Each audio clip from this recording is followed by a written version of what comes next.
হে প্ৰাণ গোপাল পাতিলা মায়াৰে খেলা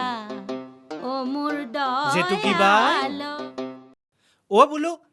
ঘৰে ঘৰে নাম গুণ গাবলৈ যোৱা নাই পেংলাইখন কিয় কৰিছ কৃষ্ণ তই থাক তাতে থাক মুখত সেইখন কিয় লগোৱা নাই নমা কি ভৰি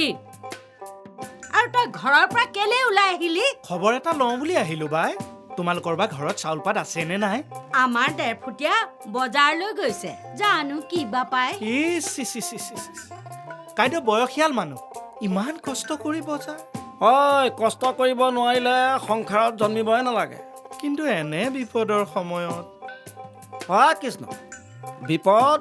এজন ভাল শিক্ষাগুৰু বুজিছ নাই ডাকৰ বচন গোৱা দি কথাবোৰ ঠিকেই গোৱা পিছে মুখৰ বান্ধনীখন কি কৰিলা মৰণাৰ গৰু লেখীয়া এখন মুখত মাৰি থাকিলে মই কম কিবা তই বুজিবি কিবা বনজুইৰ দৰে যে গোটেইখন কৰোণা ভাইৰাছে চানি ধৰিছে তাৰ খবৰ আছে নে নাই পৃথিৱীত কিমান মানুহ যে মৰিল মৰা মানুহে জীয়া মানুহৰ চকু মেল খুৱাইছে তেনেহলে অবুজন হৈ আছা কেলে হাতখন চাবোনেৰে ভালদৰে ধুই লোৱা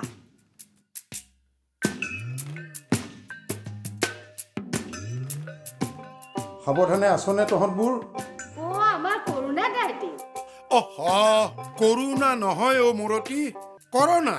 আশা বাইদেউহঁতে বেচেৰীহঁতে ঘৰে ঘৰে গৈ ইমান কথা বুজালে তহঁতে একোৱেই বুজি নাপালি মানুহে জয়ৰ পৰা একো নিশিকে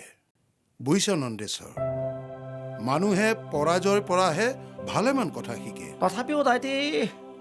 আজি এদিন কাইলৈ দুদিনৰ সমান হৈছে জানি কৰা ভুলৰ শুধৰণি নাই জানি থবি এই মহামাৰীৰ পৰা নিজকে ৰক্ষা কৰাৰ একমাত্ৰ উপায় আত্মসংযমী হৈ এই জীৱন যাপনৰ কলা আয়ত্ত কৰা আৰু সংক্ৰমণ ৰোধ কৰিব পৰা শক্তি নিজৰ দেহত